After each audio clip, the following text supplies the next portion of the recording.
Iran Israel युद्ध के बीच Netanyahu की सीधी धमकी, खामनेई को मारेंगे।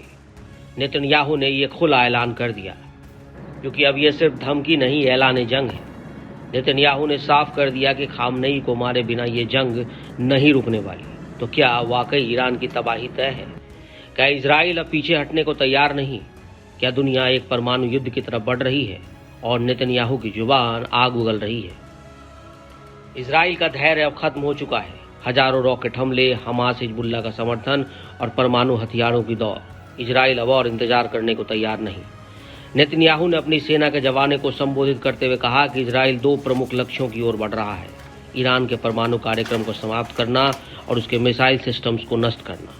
उन्होंने कहा कि हम जीत की तरफ बढ़ रहे हैं। देखिए, हमने शांति वार्ता की, हमने इसे एक मौका दिया। हम चाहते हैं, हमने खुद को रोका। हमने राष्ट्रपति ट्रंप को बातचीत करने में सफल बनाने की हर कोशिश की और ये हमारे लिए और मुझे लगता है सभी के लिए बेहतर होता।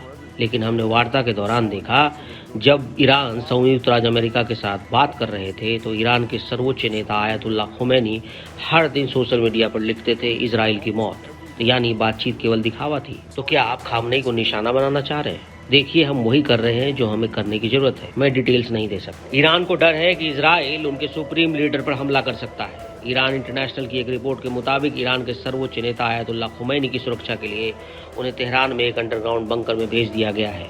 उनका परिवार भी खामनेई के साथ है। खामनेई का उत्तराधिकारी माने जाने वाला उनका बेटा मोज्तबा भी ईरानी नेता के साथ मौजूद है। ईरान जहां कमजोर पड़ता दिखाई दे रहा है, वहीं इजराइल और अटैकिंग हो गया है। सोमवार रात इजराइल की आर्मी ने ईरान के रिहायशी इलाकों पर बम बरसाए, सरकारी दफ्तरों को निशाना बनाया, उनके लाइव टीवी ब्रॉडकास्ट को उड़ा दिया, 2 फाइटर जेट मार गिराए, मिसाइल भंडारों को उड़ा दिया। देर रात तक ईरान भी जवाब दे रहा है। इजराइल ने ईरान के सरकारी न्यूज चैनल पर हमले को सही ठहराया। उसने कहा कि प्रचार और भड़काऊ प्रशासन प्राधिकरण पर हमला किया गया। इजराइल के तेहरान के उत्तरी डिस्ट्रिक्ट 3 को खाली करने का आदेश जारी करने के बाद तेहरान में बड़े पैमाने पर विस्फोट हुए। इसी इलाके में सरकारी टेलीविजन IRIB का ऑफिस है। बहरहाल IRIB ने अपना लाइव प्रसारण फिर से शुरू कर दिया, जिसे हमले के कारण कुछ समय के लिए रोक दिया गया था।